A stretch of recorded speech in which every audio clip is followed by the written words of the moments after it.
Bonjour, bonjour. Ah yeah, c'est parti, on me l'a demandé depuis longtemps, voici le cours de topologie.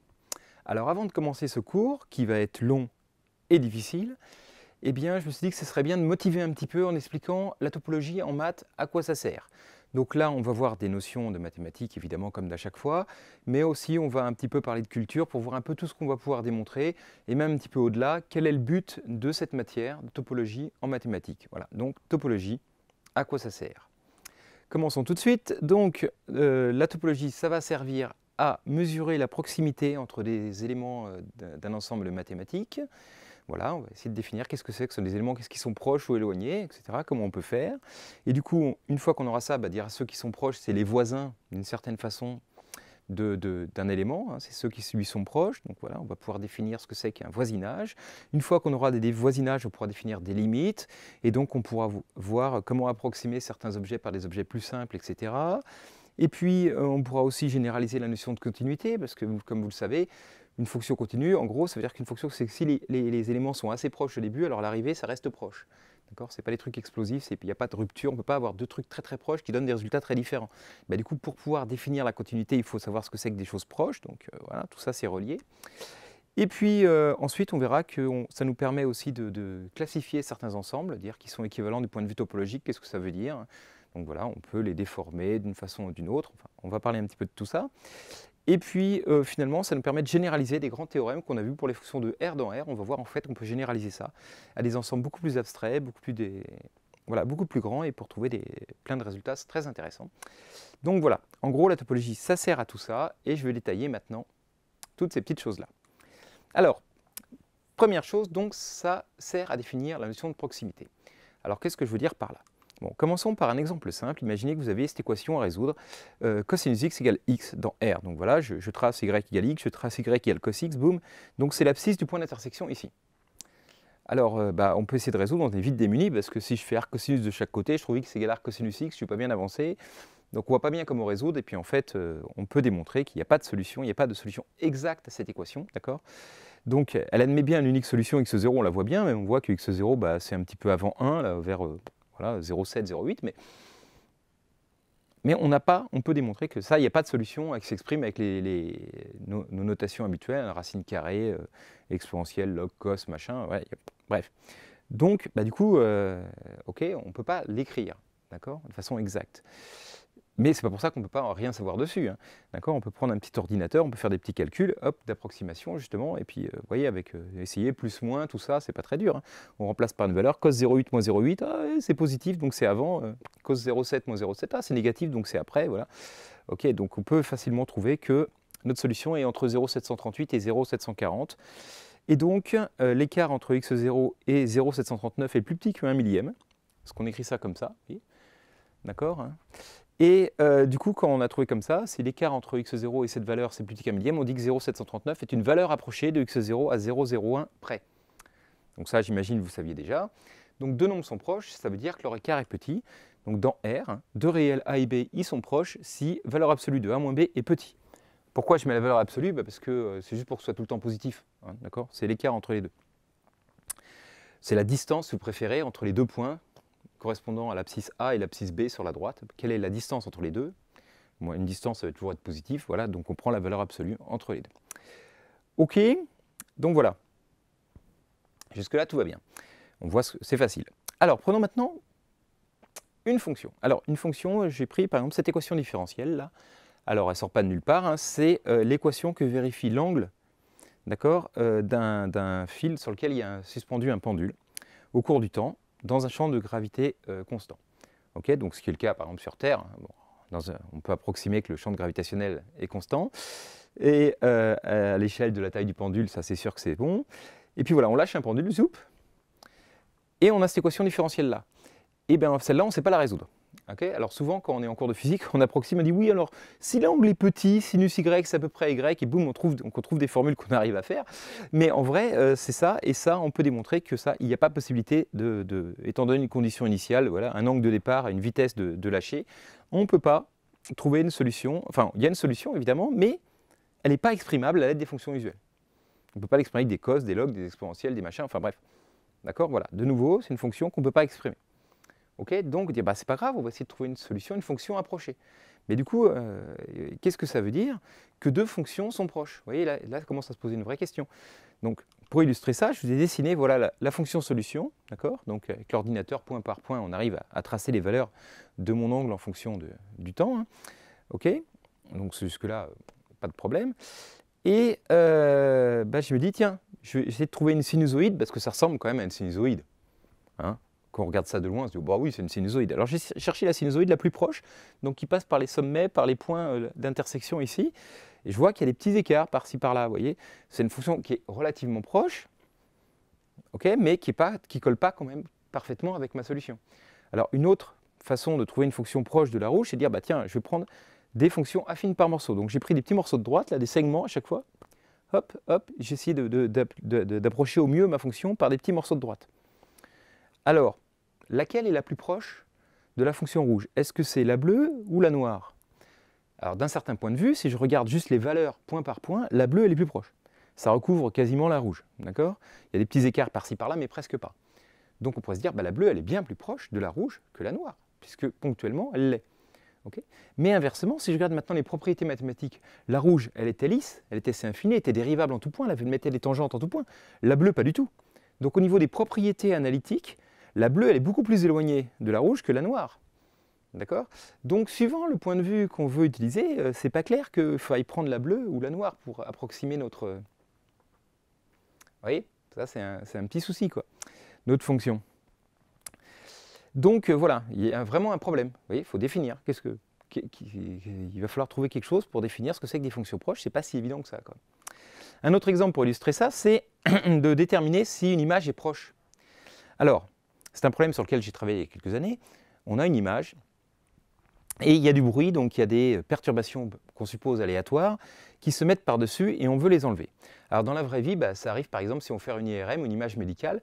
C'est quoi le bruit? Bah, simplement le fait qu'il faille travailler de la peau, il faut traverser de la peau et d'autres organes avant de récupérer l'image. Donc ça va modifier le cliché, par exemple, du foie qu'on veut faire, parce qu'on va traverser de la peau, on va traverser de l'eau, on va traverser des vaisseaux sanguins, etc. etc. En plus, avec du sang qui circule dedans au moment où on prend la photo, donc voilà.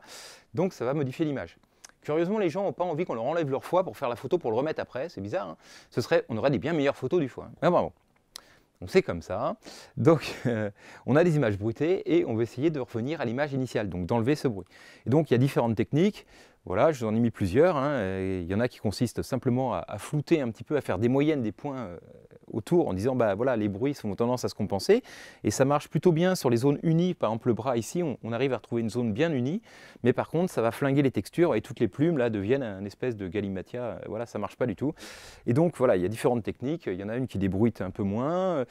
Mais il y en a, voilà, bref, et donc voilà, nous on avait travaillé sur celle-là, on a essayé de trouver un truc, un floutage plus ou moins progressif qui floute plus dans les zones unies et qui floute moins dans les zones pas unies pour essayer d'avoir une image la plus proche possible visuellement de celle du début. Mais visuellement, comment traduire visuellement en mathématiques? Tout le problème, c'est ça. Dire, ok, comment tu vois pour l'ordinateur, comment tu vois, il va voir que celle-là, ou celle-là, ou celle-là, elle est mieux, visuellement, elle est plus proche de celle du début, oui. Donc là, c'est pareil. En fait, résoudre ce problème, notre principale difficulté, c'est de réussir à définir qu'est-ce que c'est, comment faire pour trouver une fonction mathématique qui va dire que plus sa valeur est faible, plus l'image est proche visuellement de là. Et puis après, on essaye de la minimiser pour trouver la meilleure image, celle qui donne la plus faible valeur de notre fonction. Donc, une fonction qui mesure l'écart visuel entre deux images. C'est très très difficile. Okay, il n'y a pas de solution d'ailleurs à ça, hein, absolue. Hein. On a plusieurs idées. Mais... Bref, allez. Donc maintenant, on va partir un petit peu dans les définitions mathématiques du cours. Si on part d'un espace vectoriel, E, alors comme vous l'avez sans doute déjà vu, hein, on définit la norme d'un vecteur, ce qui correspond à la longueur du vecteur. Alors qu'est-ce que ça veut dire de façon théorique et abstraite? Ben, c'est une fonction qui a tout vecteur associé à un nombre positif et qui doit vérifier les axiomes suivants. Alors, ben, première chose, on veut que si on prend un vecteur, on le multiplie par 2, ben, la longueur se multiplie par 2, par 3, la longueur se multiplie par 3, d'accord? Par n'importe quel nombre réel, je multiplie par lambda, et ben je veux que valeur absolue de lambda sorte de ça. Alors pourquoi valeur absolue de lambda? Parce que je veux que la norme de x et de moins x, hein, si je retourne, soit la même. D'accord? Donc évidemment, si je multiplie par moins 1, ben, je veux que ça fasse la même norme. Par moins 2 aussi. Donc le signe du coefficient, je ne la veux pas, donc il faut que ce soit valeur absolue de lui. Ok? Très bien. D'autre part, ben, je veux que si la norme de x c'est 0, c'est que ce soit le vecteur nul. Hein, ça sera pratique, parce que je ne veux pas que, vous voyez, que deux vecteurs, enfin, qu'un vecteur, je dis, ah ben sa norme, sa longueur c'est 0, mais forcément c'est que c'est le vecteur nul, quoi, d'accord? Bref. Et en plus, tu veux une égalité triangulaire, c'est-à-dire que cette norme, ça représente bien la plus courte distance, entre guillemets, entre le départ et l'arrivée du vecteur, entre l'origine et l'extrémité, parce que je veux effectivement que la norme de x plus y, vous voyez, si je prends deux vecteurs x et y, eh ben, la norme de x plus y, cette longueur-là, ça doit être plus petit que la somme de la longueur de x et de la longueur de y. Okay, c'est important, hein, parce que sinon, voilà, c'est trois axiomes qui semblent raisonnables. Et si je réussis à définir une fonction comme ça, vous devez savoir que dans l'espace de dimension finie, il y a plein de façons de faire ça. Hein. Alors, eh ben, je dis que E muni de cette norme est un espace vectoriel normé. Voilà, donc ça ne casse pas trois pattes à un canard, mais c'est la première définition importante. Et puis donc, du coup, si j'ai une norme, eh ben, je peux définir que deux éléments x et y de E sont proches par rapport à cette norme. Bah oui, je dirais que x et y sont proches si la norme de x moins y est toute petite. Vous voyez, vecteurs x et y, là, ils sont relativement proches pour ma norme si norme de x moins y est proche de 0. OK? Donc voilà comment on peut s'en sortir, une façon. Ensuite, le problème, c'est que tous les ensembles mathématiques qu'on considère ne sont pas forcément des espaces vectoriels normés. Hein. Prenez une figure géométrique dans le plan, un cercle, ce n'est pas un espace vectoriel normé. Je veux dire, voilà. Donc ça peut arriver effectivement qu'on considère des ensembles mathématiques qui ne sont pas des espaces vectoriels normés. OK? Alors du coup, qu'est-ce que ça veut dire de définir une distance? Alors une distance, ça va être de façon plus générale une application qui va donc de E croix E, donc il y a deux éléments de E associent un nombre positif et qui doit vérifier les axiomes suivants. Bah, petit 1, ça doit être symétrique, c'est-à-dire que la distance de x à y doit être égale à la distance de y à x. Hein, c'est pas trop demandé, il me semble, c'est normal, il ne faudrait pas que ça... On ne veut pas que la distance, vous voyez, entre les deux, ça dépend de l'ordre dans lequel on les prend. Hein. OK? Ensuite, bah, ce qu'on veut, c'est que si la distance de x à y c'est égal à 0, c'est que x égale y, et puis que distance de x à x soit aussi égale à 0, d'accord? Là, il faut une équivalence. Je n'avais pas une équivalence sur les normes, parce qu'avec le lambda, si lambda égale 0, j'avais un sens évident. J'avais une norme que vecteur nul était égal à 0, c'était obligé. Là, il faut bien que je mette les deux, d'accord? Il faut se méfier. J'ai déjà vu des exemples, des exercices, vous verrez dans le cours, il y a un exercice, bref, où ça, c'est important. OK, donc voilà. C'est 0 si et seulement si x est égal à y. Donc ça permet vraiment de discriminer au moins quand est-ce qu'on est égal, hein, c'est que la distance vaut 0. Et puis l'inégalité triangulaire. Donc si je prends x, y et z n'importe comment, il faut que la distance de x à z soit plus petite que la distance de x à y plus la distance de y à z. Ok, normal, hein, voilà. Et bien donc si on réussit à faire tout ça, on dit que E muni de cette application D, de cette distance, est un espace métrique. Okay, et donc dans les espaces métriques, eh bien, on peut définir que les éléments sont proches. Et donc nos espaces vectoriels normés, c'est des cas particuliers d'espaces métriques, bah, il suffit de poser distance de x à y égale norme de x moins y. Alors vérifions tout ça, hein, c'est juste les propriétés de la norme permettent de montrer tout ça. En effet, distance de x à y, donc c'est norme de x moins y, mais en multipliant par moins 1, ça ne change pas la norme, donc c'est égal à norme de y moins x, donc c'est bien égal à distance de y à x. D'autre part, si la distance de x à y égale 0, c'est-à-dire que norme de x moins y égale 0, alors x moins y égale vecteur nul, donc x égale y. D'accord? Et dans l'autre sens, si x égale y, norme du vecteur nul, c'est le vecteur nul. C'est 0, donc tout va bien. Et puis l'inégalité triangulaire, bah, en fait, vous remplacez x moins y plus y moins z, hop, vous utilisez l'inégalité triangulaire des normes, ça donne l'inégalité triangulaire de la distance. C'est fait pour. Et donc voilà, et donc bah, une fois que vous avez une distance, vous pouvez dire, ah ben voilà, je peux dire que mes deux éléments de E ils sont proches si leur distance est petite. Ok? Donc voilà, pour savoir si des éléments sont proches ou pas, il suffit d'avoir une distance. Ok? Ah, est-ce que c'est possible que x, y soient proches pour une distance éloignée pour une autre? Est-ce que ça va dépendre de la distance qu'on choisit, cette histoire? Est-ce que c'est intrinsèque que deux éléments sont proches, vous voyez? Par exemple, sur le plan, deux éléments, ça se voit qu'ils sont proches, ils sont à côté ou pas? Eh bien, curieusement, oui, la réponse est oui. Alors, je vous donne un exemple concret. Vous voyez, il y a plusieurs façons de définir une distance, par exemple, entre deux points sur la surface de la Terre. Le premier, ça va être à vol d'oiseau, par exemple, à quelle distance je suis. Donc là, je vous ai pris par exemple un point dans le charmant village des Portes-en-Ré, pas très loin de chez moi. Et puis la Tranche-sur-Mer, eh bien, à vol d'oiseau, ça doit faire une dizaine de kilomètres. D'accord? Donc pas très très loin par rapport à la taille de la Terre. Enfin, voilà. Et c'est une distance, la distance à vol d'oiseau, évidemment, hein, vous pouvez vérifier que ça vérifie tous les axiomes d'une distance. Mais la distance de parcours aussi disons que le temps de parcours ou le nombre de kilomètres à parcourir pour faire le trajet en voiture, en prenant le chemin le plus court, par exemple, bah, c'est aussi une distance. Vous voyez, si je définis à chaque fois mon GPS sur le plus court chemin, et je dis, bah voilà, tiens, tu veux de là à là, le plus court chemin, bim, en voiture, ça me donne une distance aussi. D'accord? Vous vérifiez, hein, ce sera bien symétrique. Alors, s'il n'y a pas de sens interdit, parce que sinon, c'est pas le même chemin. Ok, donc voilà. Mais si je suppose qu'il n'y a pas de sens interdit, ça va bien me faire une distance aussi. Et bien, vous pouvez constater, en vrai, que là, à vol d'oiseau, c'est vraiment pas très loin, alors qu'en voiture, c'est très loin. Parce qu'il faut faire un détour invraisemblable, d'accord? Donc là, il y a genre une dizaine de kilomètres, et là, peut-être, il y a plus de 100 kilomètres pour le faire en voiture. Donc, ça peut être proche pour une distance et éloigné pour une autre. Ok? Donc voilà, donc ça déjà, c'est la première leçon de la topologie, c'est que ce n'est pas intrinsèque. Le fait que deux points sont proches, bah, ça dépend de la distance dans laquelle on met, ça dépend de la topologie qu'on va mettre sur notre ensemble en fait. C'est pas les 2 points tout seuls ne suffisent pas à le savoir en fait. Ok, allez maintenant, deuxième partie, parlons un petit peu d'ouvert et de voisinage.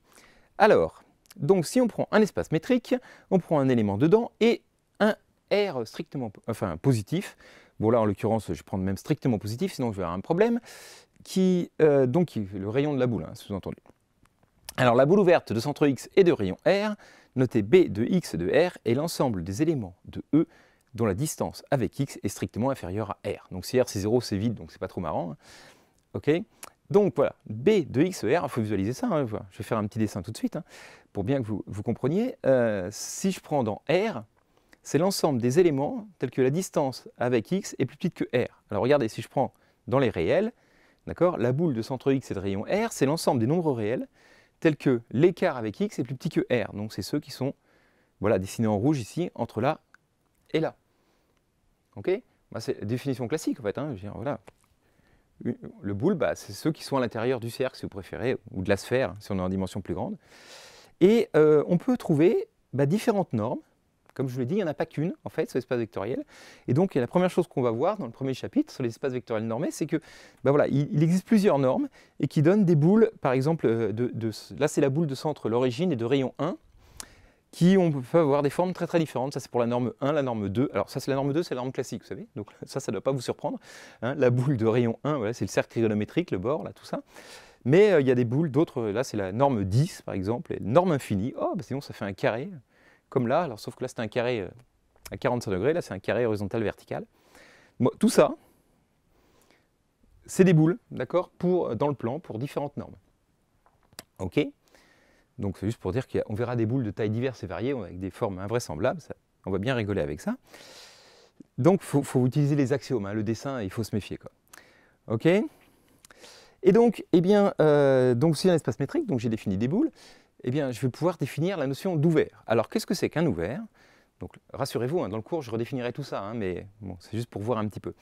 Alors, un ouvert d'un espace métrique, E, c'est un ensemble qui vérifie que pour tout x dans E, si x est dans l'ouvert, donc pour tout x dans l'ouvert, il existe une boule, entre guillemets petite sans doute, de rayon R, strictement positif, telle que la boule de centre x et de rayon R est incluse dans l'ouvert O.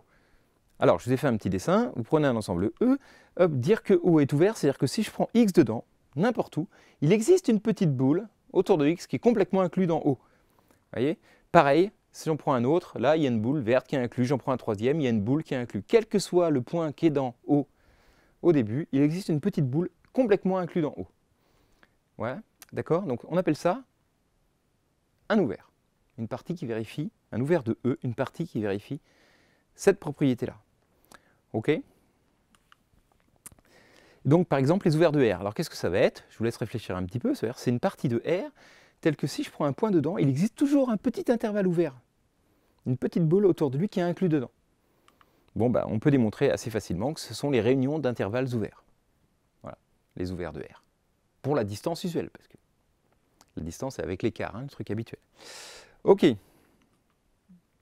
Alors, propriété des ouverts, qui ne sont pas très très dur à démontrer, mais quand même. Si je prends une réunion quelconque d'ouverts, c'est un ouvert. Alors ça, c'est vraiment pas très dur, parce que vous voyez bien, hein, si je prends une réunion d'ouverts, je prends un élément qui est dans la réunion, et il est dans au moins un des ouverts. OI. Donc il y a une petite boule qui est inclue dans ce OI-là, donc elle est inclue dans la réunion. Ok? Bon. J'insiste pas, on reverra la preuve de tout ça dans le cours. Si je prends deux ouverts, l'intersection des deux est ouverte. Ok? Donc ça, c'est deux propriétés-là. Par contre, l'intersection infinie, et pas forcément. Mais j'insiste pas pour le moment. Je vais juste vous dire ça. Les ouverts, c'est stable par réunion quelconque et par intersection finie. Et bah, du coup, on peut définir des ouverts complètement abstraits, un peu comme les tribus, si vous connaissez, hein, en disant, bah voilà, une topologie, donc c'est un ensemble de parties de E, qu'on va appeler les ouverts. Donc T, c'est inclus dans P de E. Des parties, comme ça, qui doivent vérifier que l'ensemble vide et E complet sont dedans. Donc E, c'est toujours des ouverts. Vide et E sont toujours des ouverts. Et c'est stable par réunion quelconque. Si je prends des OI qui sont dans T, bah alors l'union des OI est dans T. Même si on a une infinité, là, ça, une union d'ouverts est un ouvert. Une intersection de deux ouverts est un ouvert. Donc, par récurrence, une intersection finie d'ouverts est un ouvert aussi. Hein, mais bon. Et bien à ce moment-là, si ça vérifie ces deux axiomes-là, je dis que j'ai défini une topologie. D'accord? Que mes ensembles, c'est des ouverts de E pour la topologie T. Okay? Donc ça généralise. Évidemment, dès qu'on a un espace métrique, on a une topologie, comme on l'a vu avant, mais on peut généraliser ça de façon complètement abstraite, comme ça. Donc là, on plane à 15 000, ça s'appelle la topologie générale. On va en parler un petit peu pour la culture, mais ce n'est pas le cœur du programme. Hein. Et voilà. Et donc, on peut prendre des exemples complètement extrêmes de topologie pour voir un peu de quoi on parle. Bah, si par exemple, je prends la topologie grossière, ça consiste à prendre juste l'ensemble vide et E. Je prends que ça, bah, du coup la réunion de vide et E, ça fait toujours soit vide soit E, donc c'est bien dedans. Et l'intersection de deux, bah, vide intersecté avec E c'est vide, E intersecté avec E c'est E, vide intersecté avec vide c'est vide. Bon, voilà. Donc ça marche. Pas terrible, il n'y a que deux ouverts, vide et tout E. Ok, bon voilà, ça fait une topologie. Ok, qui s'appelle la topologie grossière. Et l'exemple extrême inverse, c'est si je prends tous les éléments, toutes les parties. Tout le monde est un ouvert. Bah, du coup, ça marche aussi. Hein. Vide et E sont un ouvert. Une réunion, bah, toutes les parties sont des ouverts. Une intersection, même une intersection infinie, pour le coup d'ouvert, c'est des ouverts, parce que toutes les parties sont des ouverts. Okay, donc voilà, deux exemples très abstraits. On va se dire, bon, ok, mais alors, quel intérêt de faire ça? Bon, on va voir, c'est assez rigolo, des contre-exemples à plein de théorèmes grâce à ces deux exemples-là. Hein. Ok, mais là, ça plane à 15 000. Vous voyez, on ne voit vraiment pas du tout ce que c'est qu'une topologie. Quoi. Si on a une distance, ok, on arrive à voir un petit peu. C'est les parties où une petite boule est inclue dedans. Autrement dit, vous voyez, intuitivement, un ouvert, ça veut dire, hein, si je prends une partie, les éléments qui vérifient une propriété est un ouvert, ça veut dire que si je prends un élément qui vérifie cette propriété, il y a une petite boule autour, autrement dit, où tout le monde vérifie la propriété. Donc abstraitement, comment je visualise ça? Moi, c'est une propriété, si je modifie un petit peu mon élément, il garde encore cette propriété. Vous voyez? D'accord? Donc c'est ça l'idée, c'est que c'est stable par petite modification. Dire que l'ensemble qui vérifie ça est un ouvert. Quoi. Mais enfin bon, on aura bien le temps de voir tout ça. Alors, qu'est-ce que c'est qu'un voisinage? Bah, du coup, on dira dans un espace topologique, donc un espace métrique, c'est un cas particulier, bien évidemment. Si on a des ouverts et tout ça, on dit que V est un voisinage de X s'il contient un ouvert qui contient X. V contient O et O contient X. Ok? Donc voilà, et l'ensemble du voisinage de X, eh ben, on l'appelle V de X. Donc pour le moment, ça a l'air très abstrait. Hein. On aurait pu juste prendre les ouverts qui contiennent X, ça aurait marché aussi bien. Mais bon, pour une raison obscure, les gens ont eu envie voilà, de prendre toutes les parties. Hein. C'est-à-dire qu'on dit, ouais, si on prend un voisinage, on prend un truc plus gros, ça reste un voisinage de X. Okay, et donc l'idée, dans un espace topologique, quand on n'a même plus de distance et tout ça, qu'on est très abstrait, dire, bah, tous les éléments assez proches de X vérifient quelque chose, on va traduire ça par « il existe un voisinage de XV tel que tous les éléments de EV vérifient ceci ». Ok. En gros, hein, voilà, dire qu'on est assez proche, c'est-à-dire qu'on est dans un voisinage. Ça reste très abstrait, on est bien d'accord. Hein. Mais on peut démontrer des choses dans ce cadre complètement abstrait, donc qui se généralisent aux espaces métriques, aux espaces vectoriels normés, etc. etc. D'accord? Donc en fait, c'est pour faire des preuves des fois plus simples. Il n'y a pas besoin de la distance ou de la norme. On peut le faire dans le cadre général. Du coup, ça marche tout le temps. C'est pour ça que c'est cool et que je vais en parler un petit peu. Mais... Ok. Alors, qu'est-ce qu'on va voir dans ce cours de topo? Les premiers exemples, donc c'est R, R2, C, R3. Voilà, les exemples ultra classiques. On va voir des problèmes d'ouvert là-dedans. Voilà, de différentes propriétés topologiques de parties de R, de R2, etc., etc. Ensuite, on va généraliser aux espaces vectoriels normés de dimension finie. Donc là, ils ont des propriétés sympathiques. Les normes sont équivalentes dans un sens que j'expliquerai. Donc il y a des propriétés chouettes. Donc ça peut être par exemple les polynômes de degré plus petit que n, ou ça peut être les matrices carrées à coefficient dans K, où K c'est R ou C. Tout ça. Bon, bref, voilà. Et évidemment, après, on regardera des exemples dans les espaces vectoriels de dimension pas forcément finie. Donc là, les exemples, ça va être par exemple les polynômes, les fonctions continues de AB dans R, ça peut être les espaces de Lebesgue, L2 de R, etc. Voilà, qui sont des espaces vectoriels normés, tout ça. Et puis ensuite, ben, tout ça, ça s'inclut dans les espaces métriques. Donc, le programme de licence, normalement, s'arrête là. Alors, qu'est-ce que c'est qu'un espace métrique qui n'est pas un espace vectoriel normé? Ben, ça peut être, par exemple, GLN de K, les matrices inversibles, hein, d'accord? Ce n'est pas un espace vectoriel. Pourtant, on va regarder des propriétés topologiques de ces matrices inversibles. Ça peut être la sphère SN, une sphère, un cercle, une partie du plan qui n'est pas un espace vectoriel. Et puis, ça peut être aussi R ou C ou ces petites choses-là, la R2, R3, avec des distances bizarres. On verra des distances exotiques, un petit peu étranges, qui font des boules bizarres, ou etc. Voilà. Et donc, qui ne sont pas compatibles, qui ne sont pas des normes, quoi. Des distances qui ne sont pas des normes sur R ou C, ça existe aussi. Voilà. Et puis, tout ça, finalement, c'est inclus dans les espaces topologiques. Et donc, qu'est-ce qu'il y a là-dedans? Alors, on verra, je parlerai un petit peu d'exemples, mais c'est plus pour la culture, hein. Je parlais de la topologie de la convergence simple, dont vous avez déjà entendu parler, peut-être. Topologie de Zariski, donc, pas sûr du tout que vous avez déjà entendu parler, mais voilà, bref. Donc, voilà. Ça peut être tout ce qui est avant avec des topologies toutes bizarres, hein, parce que Zariski, par exemple, ça peut être sur R2, hein, mais c'est une topologie très étrange qui ne vient pas d'une distance, etc. Enfin bon, bref. Donc voilà, la topologie, en gros, c'est toutes ces petites choses-là qu'on va rencontrer dans notre cours. Alors, partie 3 maintenant, je vais vous expliquer aussi à quoi ça sert d'avoir des éléments proches. D'accord? C'est pour essayer de dire qu'il y a des éléments qui sont limites d'autres éléments, etc., etc. Donc, on va essayer de traduire la première chose. Qu'est-ce que ça veut dire qu'une suite converge vers L? Donc, je prends un élément de E, un espace topologique, donc je suis dans le cadre le plus abstrait, j'ai des ouverts, d'accord? Et je voudrais savoir, si je prends L dans E et une suite UN d'éléments de E, qu'est-ce que ça veut dire que la limite de UN égale L? Est-ce que je peux écrire ça? Ok? Alors, si E égale R, il n'y a pas de problème, hein, on sait ça, normalement vous le savez, sinon c'est bien de réviser. On dit que UN tend vers L si pour tout epsilon, il existe un entier tel que pour tout n plus grand que cet entier, l'écart entre UN et L est plus petit qu'epsilon. D'accord? Ça veut dire que voilà, UN est proche de L, à epsilon près. Okay. Au bout d'un moment, tous les termes de la suite sont proches de L à epsilon près. Pour un plus petit epsilon, au bout d'un moment, c'est proche. Hein. Quel que soit le epsilon strictement positif, au bout d'un moment, UN est proche de L. Mais du coup, si j'ai compris ça, je peux le faire dans un espace vectoriel normé. Bah, je remplace valeur absolue de UN moins L par norme de UN moins L. Vous voyez, ça veut dire, bah voilà, au bout d'un moment, la norme de UN moins L petit qu'epsilon, c'est-à-dire que UN est proche de L. Mais du coup, je peux le faire aussi avec une distance d'un espace métrique quelconque. Quel que soit epsilon, au bout d'un moment, distance de UN à L est plus petit qu'epsilon. Vous voyez, ça c'est pas mal, parce que si on a bien compris le concept, en fait, il suffit de savoir dire, qu'est-ce que ça veut dire que UN et L sont proches pour définir que UN tend vers L. Ok? Et maintenant, dans le cadre le plus général, eh ben, je vous ai dit, dire qu'ils sont proches, c'est-à-dire qu'ils sont dans un voisinage. Donc, quel que soit le voisinage de L, qui appartient à l'ensemble du voisinage de L, quels que soient les ouverts autour de L, ben, au bout d'un moment, il existe un cran tel que tous les UN sont dans ce voisinage. Donc, moralement, ça veut dire, voilà, on prend des voisinages, entre guillemets, de plus en plus petits, au bout d'un moment, tous les termes de la suite sont dedans, alors on dira que la suite converge vers L. Ok? Donc là, voilà, ça c'est la version la plus abstraite, mais ça permettra quand même de démontrer des petits théorèmes sympathiques, etc. Ok? Alors, donc voilà, si on prend deux topologies, il est possible qu'une suite UN converge pour une topologie et pas pour l'autre. Vous voyez, c'est comme je vous l'avais dit, le fait d'être proche, ça dépend de la distance qu'on choisit. Et bien pareil aussi, il est possible qu'il y ait des topologies pour lesquelles la suite elle converge vers un truc et vers autre chose. C'est invraisemblable. Hein. La suite UN elle converge vers L, ça ne dépend pas que des termes de la suite UN. Ça, c'est le premier exemple, le premier truc qui retourne un peu le cerveau, c'est que ça dépend aussi de la topologie qu'on met dessus. Alors là, je vais prendre des exemples un peu violents pour que vous compreniez bien, mais si je prends la topologie discrète, d'accord, donc il n'y a que deux ouverts, E est vide. Donc les voisinages de L, c'est facile, il n'y a que E. Tous, il y a tout le monde.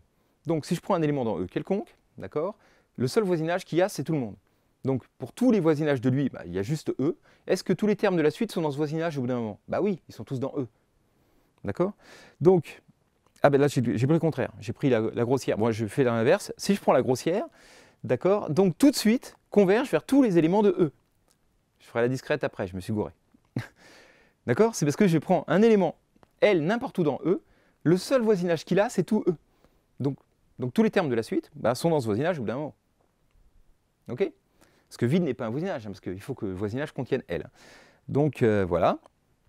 Et maintenant, si je prends la topologie discrète, alors là c'est l'inverse, d'accord? Toutes les parties sont des ouvertes. Donc, en particulier, X tout seul est un ouvert. Donc, X, il contient, le singleton X, il contient un ouvert qui contient X. Bah oui, singleton X, c'est un ouvert qui contient X. Donc ça, c'est un voisinage de X. Donc maintenant, si je veux prendre limite L, voilà, singleton L, c'est un voisinage de L. Il faut que tous les termes de la suite soient dans ce voisinage, parce que pour tous les voisinages, ça doit être vrai. Donc si je prends le voisinage juste L, il faut que tous les termes de la suite soient dedans au bout d'un moment. Donc il faut que la suite soit constante égale à L au bout d'un moment pour converger vers L. OK? Donc voilà, bon là je vais un petit peu vite, mais ce qu'il faut que vous compreniez bien, c'est qu'on va voir différentes topologies, et le fait qu'une suite UN converge vers L, ça dépend de la topologie qu'on regarde. Ça ne dépend pas que des termes de la suite, et c'est ça qui est assez surprenant. OK? Alors, par contre, ça peut arriver que deux topologies donnent les mêmes limites de suite. À ce moment-là, on dira que les deux topologies sont équivalentes. D'accord? C'est tout de suite qui converge vers l'une, vers L. S'il y en a une qui converge vers L, automatiquement l'autre converge vers L. D'accord? Voilà, c'est tout de suite si je change la topologie, ça ne change pas le comportement des suites, on dit que les topologies sont équivalentes. Et on verra par exemple que toutes les normes qu'on peut définir en dimension finie sont équivalentes et donnent tout le temps les mêmes topologies. Donc d'espace vectoriel de dimension finie, il n'y a pas de problème. Ça ne dépend pas du choix de la norme à la base pour voir qu'une suite UN converge vers L. Ok, donc voilà, ça fait partie des choses qu'on va expliquer dans le cours. Alors ensuite, on va parler de densité. Alors ça, c'est une notion qui est assez sympathique. En gros, ça veut dire qu'il y en a partout. Hein. Alors, on dit qu'une partie D est dense dans E ou partout dense dans E, c'est seulement si tout ouvert non vide de E contient au moins un élément de D. Donc je prends une petite boule ouverte quelque part n'importe où, ou un petit intervalle ouvert dans R, il y a des éléments dedans. D'accord? Donc visuellement, il faut imaginer E comme ça. Et ben, dès que je prends une petite boule n'importe où dans E, il y a des éléments de D dedans. Donc il faut visualiser ça vraiment comme, voilà, si c'est quelque chose, ça remplit, il y en a dans tous les coins. Alors ça, c'est pas forcément tous les éléments de E, mais il y en a vraiment partout qui se battent en duel, vous voyez. C'est comme ça qu'il faut le visualiser. Par exemple, Q, il est dense dans R. Okay, hein, les rationnels, si je prends n'importe quel intervalle ouvert, il y a des rationnels dedans. D'accord? Donc tout ouvert, tout intervalle ouvert contient des rationnels. Pourtant, Q, c'est pas tout R, mais n'empêche, c'est dense. Okay, il y en a partout. On verra que les matrices inversibles, c'est dense dans l'ensemble des matrices. Quelle que soit une petite boule que je prends autour d'une matrice, il y a des matrices inversibles à proximité. Okay, les fonctions polynomiales, on verra que c'est dense, c'est le théorème de Stone-Weierstrass, dans les fonctions continues sur un intervalle AB fermé comme ça, dans R. D'accord? On verra que voilà, toute fonction est proche d'une fonction polynomiale. Ensuite, les matrices diagonalisables, par exemple, il y en a partout aussi. Bon, bref, on verra tous ces exemples-là. Et le truc important, donc il faut bien comprendre, c'est que, mais on le reverra, hein, que si on prend l'espace métrique, on prend une partie inclue dans E, dire que D est dense dans E, ça veut dire que tout élément de E est limite d'une suite d'éléments de D. Autrement dit, toute matrice est limite d'une suite de matrices diagonalisables. Voilà. Toute fonction continue sur AB dans R est limite d'une fonction polynomiale, même pour la norme infinie. C'est uniformément même. Mais bon. Bref, donc voilà. Hein, c'est ça on va approximer. Du coup, on a des éléments D qui ont des certaines propriétés. Eh ben, dire que D est dense, ça veut dire qu'on peut approximer n'importe quel élément de E aussi proche qu'on veut par des éléments de D. OK? Donc ça, c'est une notion qui est vachement utile pour démontrer plein de théorèmes. Souvent, vous voyez, typiquement, ça sert, oh là là, cette propriété-là, par exemple, qui de AB égale qui de BA, je sais le montrer uniquement si A est inversible, parce que je fais un petit changement de base, machin. Mais du coup, après, je fais par densité. Je dis, ah oui, mais c'est continu, donc j'approxime A par des matrices inversibles, et donc, hop là, voilà, j'utilise celle-là plutôt. Et du coup, j'y arrive, enfin bref. On verra tout ça. Très utile, la notion de densité. Alors maintenant, la notion aussi évidemment essentielle, la continuité. Alors qu'est-ce que ça veut dire? Si je prends une fonction de t dans U, je voudrais écrire que f est continu. Alors comme d'habitude, je vais commencer par ce qu'on connaît déjà normalement pour les fonctions de R dans R. Alors dire qu'une fonction de R dans R est continue, ça ne veut pas dire qu'on peut dessiner sans lever le crayon. Hein, non, ça veut dire en vrai, on a des formules. Ça veut dire que pour tout x0, la fonction est continue en x0. Alors qu'est-ce que ça veut dire? Ça veut dire que si je prends epsilon, un petit tube autour de f de x0, eh bien, il existe un petit écart A ici, tel que si x il est proche de x0 A après, donc il est dans ce petit tube-là, eh bien alors f de x est dans le petit tube autour de f de x0 de taille epsilon. D'accord? Si x est proche de x0, alors f de x est proche de f de x0. Hein, c'est ça que ça veut dire. Quel que soit voilà, le point f de x0 ici, si je suis assez proche là de x, alors l'image est proche de f de x0. C'est ça que ça veut dire. Hein. On ne peut pas avoir des points hyper proches qui donnent des valeurs très éloignées. D'accord? Voilà, donc ça, une fois que j'ai compris ça, hop, il n'y a plus de problème, parce que tout ce que je veux dire là, en fait, quand je vais valeur absolue de x moins x0 puissance alpha, je veux juste dire que x est proche de x0. Je remplace ça, si j'ai une distance sur mon ensemble, distance de x avec 0 plus petit qu'alpha, boum, distance de f de x à f de x0 plus petit qu'epsilon. Ce n'est pas les mêmes lettres, parce qu'a priori, entre l'espace d'arrivée et l'espace de départ, ce n'est pas forcément la même distance que j'ai pris. Okay, mais voilà, si je prends deux espaces métriques avec deux distances, je peux définir très facilement la continuité. Ouais, ça peut être des trucs compliqués, l'espace métrique, hein, je vous dis, ça peut être des sphères, ça peut être des carrés, des machins, c'est pas forcément des espaces vectoriels et tout, bah boum, il n'y a pas de souci, définir la continuité, on sait le faire. Dès qu'on a des espaces métriques, c'est pas dur. D'accord? Et alors maintenant, si je veux le faire dans l'espace topologique, alors j'ai même plus mes distances là, et ben alors c'est toujours pareil, là je tombe dans l'abstraction totale, je vais dire voilà, ben, j'ai un x0 ici, un f de x0, qu'est-ce que ça veut dire qu'elle est continue? Ben, ça veut dire que quel que soit le voisinage de f de x0, maintenant c'est comme ça que je vais prendre, et ben, il existe un voisinage de x0, okay, tel que ben, voilà, l'image de tous les points de celui-là, ce soit dans celui-là. C'est-à-dire que pour tout x dans E, si x est dans U, le petit jaune, son image est, donc là je l'ai mis en vert foncé, il est bien inclus dans V. Ok, hein, on traduit le fait que voilà, d'être proche, être dans un voisinage. Donc, quel que soit epsilon, bah, quel que soit le voisinage. Okay, donc ça, là, on est bien dans l'abstrait, mais on arrive à définir comme ça, dès qu'on a des ouverts sur un truc, la notion de continuité. Et donc, il y a un théorème qui est très sympathique, qui dit que, si je vous rappelle la notation, que l'image réciproque d'une partie de f, c'est l'ensemble des antécédents, des éléments de V, c'est-à-dire l'ensemble des x tel que f de x appartient à V. Voilà, c'est important, c'est pas f est bijectif, c'est pas l'image par f moins 1. F n'est pas forcément bijectif, on peut toujours définir l'image réciproque d'une partie, hein, vous savez. Et bien, du coup, on a ce super théorème qui dit que dans deux espaces topologiques, si je prends une application de E dans F, elle est continue si et seulement si l'image réciproque de tout ouvert est un ouvert. Donc, quel que soit V, un ouvert de F, F moins 1 de V est un ouvert de E. Alors là, c'est voilà, ceux qui ont déjà vu les fonctions mesurables et tout ça, ils disent « Ah, fonction mesurable, c'est l'image réciproque des éléments d'une tribu et dans la tribu, etc. » Bon, ben là, c'est la même chose, juste pour les ouverts. On a donc une famille abstraite de parties qu'on appelle les ouverts. Si c'est stable par image réciproque, alors c'est continu. OK? Voilà, donc on parlera de pourquoi c'est pas l'image directe, etc., etc. Tout ça, on traitera tout ça dans le cours. Mais donc, voilà, on a cette jolie caractérisation-là. Et après, on peut l'appliquer à plein de choses, parce que par exemple, si je prends l'ensemble des éléments U, là, ceux qui sont tels que Y strictement plus grand que X2, la partie qui est au-dessus de la courbe rouge, bah, du coup, c'est un ouvert du plan. Bah, c'est facile à démontrer ça, parce que du coup, je prends l'application du plan dans R qui est Y moins X2. On verra que comme il n'y a qu'une soustraction et une multiplication, c'est une application continue. Et ben, c'est l'image réciproque des nombres strictement positifs par cette application-là. Y moins X2 strictement positif. Ça, c'est un intervalle ouvert de R, donc c'est un ouvert. L'image réciproque d'un ouvert, c'est un ouvert. Donc, la partie rose ici, c'est un ouvert. Et on peut démontrer des choses comme ça très facilement. Donner un autre exemple pour bien s'en rendre compte. GLN de R est un ouvert de Mn de R. Autrement dit, si je prends une matrice inversible, je la modifie un petit peu, ça reste une matrice inversible. Alors pourquoi? En fait, on prend l'application des matrices dans R qui donne le déterminant. Pareil, si vous savez, la formule déterminant, c'est que des produits et des sommes de produits des termes de la matrice. D'accord? Il y a des signes à la con, mais ça ne change rien. C'est une fonction polynomiale en les coefficients de la matrice. D'accord? Et donc, du coup, c'est continu. D'accord? On verra ça, hein, les produits, les sommes, ça, c'est des applications continues. Donc, l'application est continue, et les matrices inversibles, c'est l'image réciproque de R étoile. Et R étoile, c'est une réunion de deux intervalles ouverts, c'est bien un ouvert de R. L'image réciproque d'un ouvert, c'est un ouvert. Donc voilà comment on démontre, par exemple, que les matrices inversibles, c'est un ouvert des matrices. OK? Voilà le genre d'exo qu'on va faire. Alors maintenant, on va parler d'espaces homéomorphes. Alors, qu'est-ce que ça veut dire cette histoire-là? Eh bien, on dit que deux espaces topologiques, ils sont homéomorphes s'il existe un homéomorphisme entre les deux. Alors, c'est un peu comme un isomorphisme en algèbre linéaire, etc. Un homéomorphisme, cette fois, ça va être une application qui est continue, qui est bijective. Bon, ça, c'est normal, il faut qu'on puisse revenir en arrière. Hein.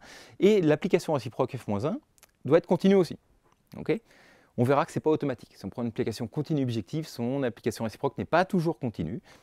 Ça a l'air bizarre, parce qu'on se dit, oui, on trace sans lever le crayon, on fait une symétrie. Bon, bref, il y a des exemples, on verra. Mais donc, voilà, on va prendre donc, des applications qui sont continues, bijectives, et donc que l'application réciproque soit continue également. Et si on arrive à faire ça, on dit que E et F sont homéomorphes. Autrement dit, ça veut dire qu'ils sont pareils pour la topologie. Hein. Lorsque j'ai un homéomorphisme, on dit que E et F sont homéomorphes. OK? Et donc, voilà, par exemple, mes deux bonhommes, là, ils sont homéomorphes. OK, alors, maintenant, je vais vous expliquer un petit peu voilà, ce que ça veut dire. La première chose qu'il faut se rendre compte, c'est qu'un homéomorphisme, ça ne conserve pas la taille. Parce que si je prends un intervalle 0,1 et je multiplie l'application 0,1 dans AB, vous voyez, qui associe A fois 1 moins T plus BT, donc c'est autrement dit la paramétrisation du segment AB, Bon, bah ça me fait un homéomorphisme. C'est facile de voir que c'est bijectif, que c'est continu, c'est une fonction affine, que la réciproque aussi est une fonction affine. Donc tout ça, voilà. Donc ça ne conserve pas la taille. Okay, on peut avoir deux trucs homéomorphes, un tout petit et un très très grand. Ça, c'est possible. Et ça peut même devenir infini. Vous voyez, si je prends l'application dans 0, 1 ouvert qui a 1 plus l'infini, elle donne 1 sur U. Elle est bijective, elle est continue, son réciproque c'est elle-même, donc elle est aussi continue. Et donc je peux même avoir, vous voyez, une partie finie qui est homéomorphe à une partie infinie. Ok, donc vraiment, ça ne garde pas du tout la taille. Maintenant, si je prends une application f de AB dans R continue, voilà, par exemple celle-là, eh bien, si je prends un homéomorphisme, enfin, si je prends phi, qui est l'application qui a x ici, sur le segment, associe le point xf de x, il est facile de démontrer que ça c'est continu, que c'est bijectif, que la réciproque est continue. C'est la projection sur le truc. Et du coup, j'ai un homéomorphisme entre mon segment là et ma courbe là. Vous voyez, donc ça veut dire qu'un homomorphisme, ça ne conserve pas du tout la forme non plus. Hein, des traits qui étaient droits, ça devient des traits courbés, comme ça. D'accord? Donc ça ne conserve pas la taille, pas la forme. Okay, par contre, ça conserve certains trucs. Parce que par exemple, si j'ai E qui est là et F qui est là, est-ce que je peux avoir un homéomorphisme entre les deux? Question que je pourrais me poser là, est-ce que je peux trouver une application continue dans F telle que la réciproque et ça? Eh bien non, pourquoi? Parce qu'un homomorphisme, ça conserve le nombre de morceaux. Alors, on appelle ça en termes savants les composantes connexes, mais en fait, ça veut dire le nombre de morceaux. Donc là, j'ai 2 composantes connexes, là, j'en ai 3. Donc, il ne peut pas y avoir de homomorphisme entre les deux. Vous voyez, il y a des propriétés comme ça qui sont conservées quand même. Donner un autre exemple, est-ce que c'est possible d'avoir un homéomorphisme entre un cube dans l'espace et un carré dans le plan? La réponse est non, parce que on verra qu'un homomorphisme entre deux conserve la dimension. Autrement dit, si je prends un ouvert de Rn et un ouvert de R puissance P, U et V sont homéomorphes, ça implique que n égale P. Ok? Bon, alors je ne suis pas sûr qu'on ira jusque-là dans le cours, mais en tout cas, c'est un résultat qui est un grand classique. Ok. Alors, donc maintenant, on va illustrer ça un petit peu. C'est l'image que tout le monde donne hein, généralement pour dire que oui, deux ensembles topologiquement sont équivalents. Mais en fait, ça veut dire que si on peut passer de ma tasse là, à mon donut en faisant des déformations continues, c'est un peu comme de la pâte à modeler, vous voyez, où je peux même la grossir. On peut imaginer, je peux la gonfler, puisque hein, la taille, ça ne compte pas. Donc, vous voyez, donc là, j'ai pris voilà, ma tasse, vous voyez, je grossis le fond jusqu'à temps que ça remplisse tout, et après je la déforme, boum, j'obtiens un donut. Et donc le donut et la tasse, ils sont homéomorphes. Si on peut faire comme ça une opération sans couper, sans déchirer, juste continuellement déformer un objet en un autre, alors ils sont homéomorphes. Okay, mais attention, la réciproque est fausse. C'est-à-dire qu'il y a des gens qui sont homéomorphes où je ne peux pas passer de l'un à l'autre sans déchirer, sans couper. Ça, les gens ne le savent pas forcément. Hein. Mais ces deux choses-là, par exemple, c'est homéomorphe. Parce que c'est justement ce qu'on appelle un nœud. Ce qu'on appelle un nœud en mathématiques, c'est simplement un truc qui est homéomorphe au cercle. Vous voyez, donc hein, ça, si je compte, vous voyez, je paramétrise mon petit lacet, là, je vais bien trouver une application continue de là dans là, avec telle que la réciproque est continue, etc. Je peux paramétriser ça. Donc, bref, alors que je ne peux pas passer de là à là sans couper. Vous voyez, justement, hein, le nœud trivial, c'est si je peux passer à celui-là sans couper. Là, ce n'est pas le nœud trivial, donc je ne peux pas. Et donc, il y a toute une classification des nœuds, justement, pour savoir desquels on peut passer de l'un à l'autre sans couper. Okay, mais en tout cas, l'homéomorphisme, ça ne suffit pas, c'est pour ça qu'on parle d'homotopie en l'occurrence, mais là, bon, ça m'entraînerait trop loin. Ok. Et donc, on va faire des devinettes. Alors ça, à votre avis, est-ce que c'est homéomorphe? Alors, est-ce que je peux déformer de l'un à l'autre? Bah oui, en fait, hein, même s'il y a des angles et tout ça, je peux tirer mon ellipse pour en faire un carré, c'est homéomorphe, donc ça passe. Alors, plus subtil, si je prends une boule avec un trou dedans, une sphère, une autre boule creuse dedans, ou si je prends une boule avec un cylindre creux. Ça, par exemple, est-ce que c'est homéomorphe? Eh bien, il y a une propriété qui est conservée par homomorphisme, là, qui va être vérifiée dans un cas et pas dans l'autre, donc la réponse va être non. Et c'est pas très simple à savoir. Cette propriété s'appelle le fait d'être simplement connexe. Alors, qu'est-ce que ça veut dire ça? Eh bien, on dit qu'une application est simplement connexe si quand je dessine un lacet dessus, c'est-à-dire je dessine un petit cercle, un petit rond, un petit chemin qui se referme dans mon ensemble, eh bien, est-ce que je peux le refermer en restant dans l'ensemble? Si je peux faire ça pour tous les petits lacets que je trace, alors on dit que l'ensemble est simplement connexe. Et là, c'est le cas. Vous voyez, imaginez vous faites un petit chemin, là, même qui entoure la boule ici, hop, vous le décalez, vous pouvez le resserrer. Alors que là, si vous faites un petit chemin qui encadre le cylindre, eh ben, vous resserrez jusqu'à temps qu'il touche le cylindre et vous ne pouvez pas le resserrer complètement. Il ne pourra pas disparaître. Donc cette partie-là est simplement connexe, pas celle-là. Donc ils ne sont pas homéomorphes. Vous voyez. Hop, des petites choses comme ça rigolotes. Par exemple, maintenant, si je prends la boule pleine et juste la sphère, d'accord, le bord. Alors là, bah, les deux sont connexes, sont un seul morceau, les deux sont simplement connexes. Hein. Si je prends un lacet sur la boule, bah, je peux le rétracter, mais un lacet sur la sphère aussi. Je veux dire, vous tracez un lacet n'importe comment sur la sphère, vous montez en haut, vous le rétractez. Donc là, c'est pas si clair. Et en fait, il y a une autre propriété là qui prouve qu'ils ne sont pas homéomorphes, c'est le fait que celle-là, elle soit contractile. C'est-à-dire que je peux, en restant dans la boule, trouver une application qui permet de passer de tous les points continuellement à 0 en restant dedans, alors que là, la sphère, je ne peux pas. Vous voyez, je ne peux pas la rétracter en restant dedans. Si j'enlève juste le pôle Nord, je peux. Hein. J'enlève un point, pouf, comme un ballon, et j'enlève un point, pouf, je peux le rétracter. Si j'enlève juste un point, la sphère, alors là, je peux la rétracter sur elle-même pour arriver au pôle Sud, mais telle qu'elle est là, je ne peux pas. D'accord? Donc celle-là n'est pas contractile, celle-là est contractile, donc ils ne sont pas homéomorphes. Ok, donc voilà, c'est assez rigolo. Il y a plein de propriétés comme ça, stables par homéomorphisme. Je vous en donne une autre, c'est le nombre de trous. Ça s'appelle le genre en termes scientifiques, mais voilà, celle-là, elle est de genre 2, elle a 2 trous, celle-là est de genre 3, eh bien, ils ne sont pas homéomorphes. Ok, donc voilà. Voilà des petits exemples de trucs comme ça. Donc dans le cours, on verra, on s'amusera, on va voir quelles sont les lettres de l'alphabet qui sont homéomorphes ou pas. Enfin bref, il y a plein de trucs rigolos à faire. Ensuite, alors là, c'est pas dans le cours, mais c'est juste vous expliquer un théorème classique de topologie qui a été démontré par Perelman donc dans les années 2000. C'est le premier problème du millénaire qui a été résolu. Donc, on prend une variété de dimension 1. Alors, qu'est-ce que c'est qu'une variété? Voilà. Je ne vais pas en parler dans le cours de topo, parce que ça, c'est vraiment au-delà du niveau de licence, mais c'est pour vous montrer un petit peu des théorèmes connus en topologie, hein, donc qu'on fait les gros titres. Alors, une variété, il faut bien comprendre, bah, ça veut dire qu'un espace, un ensemble, dans lequel localement, c'est comme si j'étais dans un espace vectoriel de dimension 1. Si je regarde de très très près, je ne vois pas l'écart. Donc, autrement dit, une courbe comme ça, bah, je regarde de très très près, je ne vais pas pouvoir la distinguer de sa tangente. Ok? C'est ça l'idée, hein. C'est que bah, voilà, localement, s'il y a une fourmi minuscule qui se blette dessus, pas forcément se rendre compte si elle est en ligne droite ou pas. Quoi. Ok? Donc voilà, ça c'est des variétés de dimension 1. Hein, c'est localement, si je coupe, là c'est homéomorphe en fait. Un petit morceau est homéomorphe à un segment. Parce que la forme ne compte pas, donc hop, je prends un petit bout, je cloque. C'est homéomorphe à un segment. Alors ça c'en est pas une. Pourquoi? Parce que là au point d'intersection, là, j'ai pas d'homéomorphisme avec un segment. D'accord? Pourquoi? Bah parce qu'en fait, si j'enlève ce point-là, j'ai 4 morceaux, et un segment, j'enlève un point, j'ai que 2 morceaux. Donc on ne peut pas. Il y a des arguments pour dire ça, c'est pas une variété de dimension 1. Au niveau du croisement, je vois tout à fait que je ne suis pas sur un segment. D'accord? J'ai plusieurs choix pour partir et tout. Donc voilà, ça c'est une variété de dimension 1 à bord. Ça c'est une variété de dimension 1 sans bord. D'accord? Voilà, c'est comme est-ce que je m'arrête à un moment ou pas, quoi. Ok? Alors, on peut faire la même chose avec des variétés de dimension 2. Par exemple, la sphère, c'est une variété de dimension 2. On a l'impression que c'est un plan localement. Vous voyez, c'est pour ça qu'il y a des gens qui pensent peut-être que la Terre est plate, parce qu'à notre échelle, la Terre, elle a l'air à peu près plate, quoi. Alors, donc voilà, donc c'est un tore, c'est pareil. Si on se met très très près dessus, imaginez un tore gigantesque, bah, on ne verrait pas que voilà, si c'est un plan ou pas plat, quoi, hein. Quand on se balade dessus, on est vraiment microscopique, quoi. Et donc localement, c'est pareil, voilà, c'est homéomorphe à un plan. Un ruban de Mobius aussi, d'accord, pareil.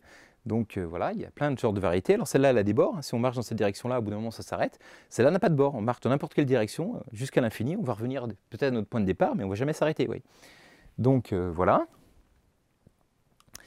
Et puis voilà un exemple de dimension de variété de dimension 3 à bord. Donc bah, ça ressemble à un espace, voilà, si je me suis là. Donc si je ne suis pas sur le bord, bah, je vois localement, c'est pareil que mon espace de dimension 3. OK? Et donc le théorème de Perelman, qu'il a démontré en 2002, donc presque 100 ans après qu'il ait été énoncé par Poincaré, la question c'était est-ce que si je prends donc dans un espace de dimension 4, donc on a du mal à voir, hein, une variété de dimension 3 qui n'a pas de bord, compacte, je n'ai pas dit ce que ça voulait dire, mais ça veut dire qu'elle est bornée, en gros, qu'elle ne va pas à l'infini. Donc une variété de dimension 3, donc localement ça ressemble à un espace de dimension 3. Compact, donc borné, disons. Simplement connexe. Simplement connexe, ça veut dire tous les lacets, on peut les rétracter.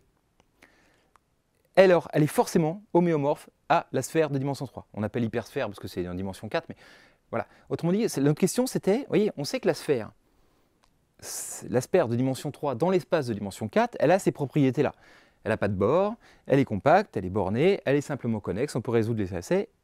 Mais est-ce qu'il y a d'autres? Est-ce qu'il y avait d'autres ensembles qui avaient toutes ces propriétés-là qui n'étaient pas des sphères? Vous voyez, on a des sphères exotiques, des trucs bizarres, qui reflètent toutes les propriétés d'une sphère, mais sans en être. Eh ben non.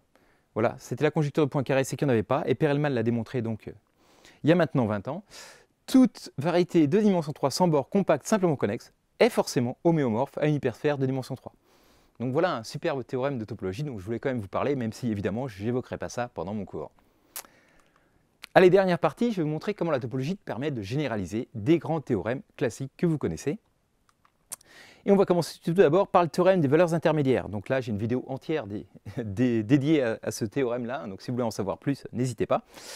Alors, donc, le théorème des valeurs intermédiaires, qu'est-ce qu'il dit? Il dit, voilà, si je prends une fonction de un intervalle, important, hein, la notion d'intervalle, hein, réel dans R, f de i dans R, qui est continu, et bien alors si je prends a et b n'importe où dans i, et que je prends une valeur là qui est y comprise entre f de a et f de b, voilà, alors il existe un antécédent de cette valeur. Hein, c'est-à-dire, si je prends la valeur f de a, je suis continu, je prends la valeur f de b, j'ai pris toutes les valeurs entre f de a et f de b. Hein, j'ai pris toutes les valeurs intermédiaires entre f de a et f de b. Quel que soit le y là, il existe au moins un antécédent x qui me donne cette valeur. Il peut y en avoir plusieurs. Regardez, si je prends cette valeur-là, là, il va y avoir plusieurs x qui donnent la même valeur. Mais il y en a au moins une. Okay, alors, comment généraliser ce truc-là à d'autres ensembles que R? Vous voyez, c'est ça la question, à des ensembles topologiques même pas des espaces métriques. Oh là là là là. Eh ben, on va voir que c'est possible. Invraisemblable. Alors, donc, je traduis hein, mon énoncé d'une autre façon. Je dis, ben voilà, si je prends a et b n'importe où dans i, f de a, f de b, donc l'intervalle qui est là, il est inclus dans l'image de AB. Ok? L'image de AB, ça déborde, hein, donc c'est bien inclus, ça va plus haut que f de a, f de b. Okay? Mais tous les éléments de f de a, de f de b sont bien des images des éléments de AB. Ok. Alors, comment je peux dire ça autrement? Donc, ce que je viens de dire là, bon, bah, si je fixe a et b dans i, quel que soit yz appartenant à f de AB, eh ben, il existe u et v tel que f de u égale y et f de v égale z. Ça, okay, bon, ça on l'a vu. Et donc le segment yz, qui est égal à f de u et f de v, il est inclus dans f de uv, il est inclus dans f de ab. Okay, donc, ouais, tous les segments sont inclus dedans. Bon. Donc f de ab, c'est un intervalle. Hein, si je prends deux éléments y et z qui sont dans l'image de ab, alors toutes les valeurs entre les deux sont dans f de ab. Okay, donc f de ab est un intervalle. Hein, c'est ça qu'il faut le truc, c'est une histoire de connexité, de convexité si vous préférez. Je prends deux éléments voilà, qui sont dedans, donc finalement, dans mon vertical, dans f de AB, si je prends deux éléments qui sont dedans, bah, il y a les valeurs intermédiaires, donc le segment inclus est dedans. Okay, et donc, une autre façon de dire le TVI, la version 2, si je prends i un intervalle réel et une application f de i dans R, eh ben, l'image de tout intervalle est un intervalle. C'est équivalent. Dire ça, c'est exactement dire ça. Vous voyez, je prends un intervalle au départ, AB, boum, je prends son image, ah, bah, c'est un intervalle. Autrement dit, hein, si je prends voilà, 2 points dedans, bam, tout l'intervalle est inclus dedans. Ok? Parce que du coup, je prends mon énoncé qui est comme ça, on admet que les parties connexes de R, donc les parties ont un seul morceau, hein, moralement de R, c'est les intervalles. Donc, il y a une définition plus générale qui marche même dans l'espace topologique quelconque d'une notion de fonction de connexe, et dans R, les connexes sont les intervalles. Et du coup, mon théorème dit une fonction de R dans R, l'image de l'intervalle est un intervalle, je peux le généraliser maintenant de façon complètement dingue. Donc, vous voyez, c'est même 0, 0, c'est un connexe, hein, d'accord, c'est un intervalle de taille 0, 1, 2, c'est en un seul morceau, 3, bref. Voilà, toutes les parties ont un seul morceau, c'est forcément les intervalles. Et bien du coup, je peux généraliser, si je prends deux espaces topologiques quelconques, si j'ai défini ce que c'est qu'un connexe, ce qui généralise la notion d'intervalle, je dis je prends une application continue, et ben je dirais théorème de valeurs intermédiaires version 3, pour toute partie connexe de l'espace de départ, f de c est une partie connexe de l'espace d'arrivée. D'accord? Donc ça c'est hyper abstrait, on ne sait pas encore ce que ça veut dire connexe, mais en gros ça veut dire en un seul morceau. Hein. Mais si l'image d'une partie qui est en un seul morceau est encore en un seul morceau si l'application est continue, et bien ça, c'est une généralisation monstrueuse du théorème des valeurs intermédiaires. Ça marche pour les espaces vectoriels normés, pour les espaces métriques, même pour les espaces topologiques quelconques. Vous voyez? Et c'est pas très dur à démontrer en plus, on le verra. Donc c'est ça c'est une puissance du truc assez sympa, quoi. Donc, et puis on comprend bien l'essence. C'est limite plus facile à démontrer ça que de démontrer juste le premier théorème de valeurs intermédiaires. Vous voyez, c'est ça qui est surprenant, quoi. Finalement, c'est qu'on part dans le conceptuel, dans l'abstrait, on se dit machin. Et en fait, ça, on verra qu'avec les bonnes définitions, c'est relativement simple, en fait. Incroyable. Bon, enfin.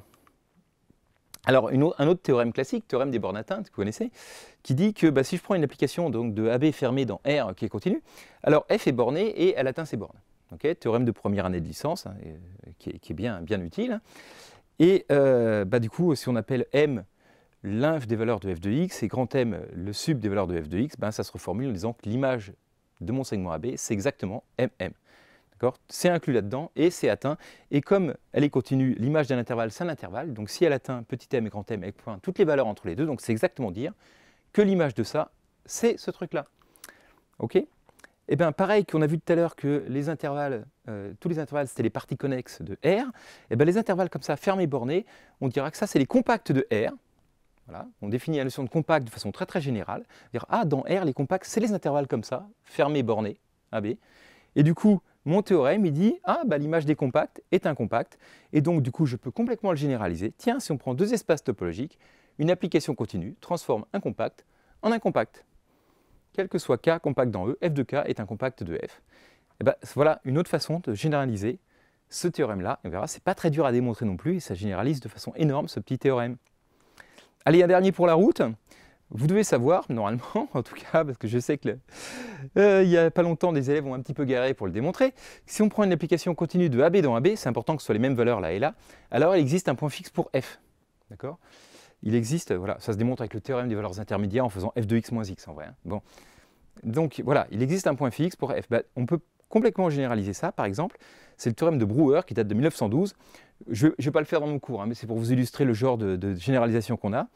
Si on prend un espace euclidien, donc un espace vectoriel de dimension finie, sur R, et B, une boule fermée, boule fermée, bah, vous voyez, c'est l'équivalent de ça, c'est une boule fermée. Hein. Si je prends le milieu, A plus B sur 2, le rayon de donc B moins A sur 2, la demi-distance, bah, ça c'est une boule fermée. Et ben, je prends une application continue de la boule fermée dans la même boule fermée, alors il existe un point fixe pour f, il existe un x dans b tel que f de x égale x. Voilà une généralisation complète de ce superbe théorème, donc qui est bien plus dur à démontrer, mais qui est quand même vachement sympathique. Enfin voilà. Eh bien, tiens, j'avais mis la preuve là. Je vous avais dit, hein, on prend théorème de valeur intermédiaire avec f de x moins x. Et donc c'est facile de le démontrer. Mais je me suis planté dans l'animation, désolé, c'est pas grave. Voilà, eh bien c'est tout pour cette petite vidéo. J'espère que vous avez vu tout ce que vous vouliez savoir. Donc j'espère que ça va vous motiver à regarder la suite surtout, parce que voilà, on va maintenant détailler toutes ces choses-là. On va voir plein de vidéos sur la notion de distance, sur la notion de normes, sur les ouverts, sur les fermés, dont je n'ai pas parlé aujourd'hui, sur les complémentaires des ouverts. Donc on va voir ce que c'est qu'une partie connexe, une partie compacte, une partie complète. Enfin bref, on a plein de bonnes choses, l'intérieur, l'adhérence, on a plein de notions super sympathiques à voir, plein de jolis théorèmes à démontrer. Et donc je vous dis à bientôt pour découvrir tout ça ensemble. Et j'en profite pour remercier un petit bonus pour les tipeurs et pour ceux qui sont restés jusqu'au bout. Donc voilà, merci à tous ces gens-là qui m'ont soutenu financièrement sur Tipeee. C'est super sympa. Même, comme je le répète tout le temps, j'en ai pas besoin pour vivre, mais franchement, ça fait de l'argent de poche qui est hyper agréable à utiliser pour me payer des bières ou autre chose. Donc, merci encore infiniment à vous. C'est super. Je sais que cette vidéo, vous me l'avez demandé il y a hyper longtemps. Je veux dire, j'ai commencé à travailler sur les premières diapos en 2020, je pense. Donc, c'était pendant le Covid. Et il a fallu beaucoup de temps pour maturer tout ça. J'ai obtenu le cours avec les L3 de topo, donc ça m'a aussi remotivé pour le refaire, enfin bref. Donc voilà, il y a plus de 500 diapos qui sont déjà faites. Là, on a vu les 40 premières. Donc ça va être long, ça va être machin, mais j'ai essayé de bien détailler, de mettre plein d'exemples pour essayer de faire comprendre intuitivement tout ça. Donc là, j'ai survolé, vous pouvez dire, oh là là, il va trop vite et tout. Ouais. C'est pour que vous ayez une petite image de ce qui vous attend en gros, mais on va voir tout ça dans le détail, j'espère de façon la plus didactique. Je vais mettre des exercices à faire aussi, d'accord, qu'il faudra avec des corrections d'exercices qui suivront plus tard pour vous inciter, parce que c'est comme ça qu'on apprend, c'est en cherchant les exos. Donc voilà, j'ai essayé de faire en sorte que ce cours de topo ce soit un petit peu mieux que ce que je fais d'habitude, soit un petit peu plus... permettre un peu mieux d'apprendre les choses. Bon, moi j'espère, vous me direz ce qu'il en est ou pas, j'espère que ça a marché. En tout cas, moi j'essaye des trucs. Hein. Voilà. Et donc, armez-vous de courage, c'est un sujet qui est important, qui sert à la Greg, hein, ce genre de choses, évidemment. Pour la licence, pour le CAPES, c'est vrai que ça ne sert pas forcément énormément, mais les raisonnements sont hyper importants. C'est-à-dire les raisonnements de théorie des ensembles, la logique, les raisonnements à plus qu'une étape et tout ça, ça c'est des compétences essentielles même pour le CAPES. Et donc je pense qu'étudier ce sujet, de toute façon, c'est utile pour tout le monde, enfin tous ceux qui veulent faire des maths, quoi. Enfin bref, allez, sur ce, je vous remercie d'être arrivé jusque-là, parce que mine de rien, ça doit faire au moins 1 heure. Et puis je vous dis à bientôt pour la suite.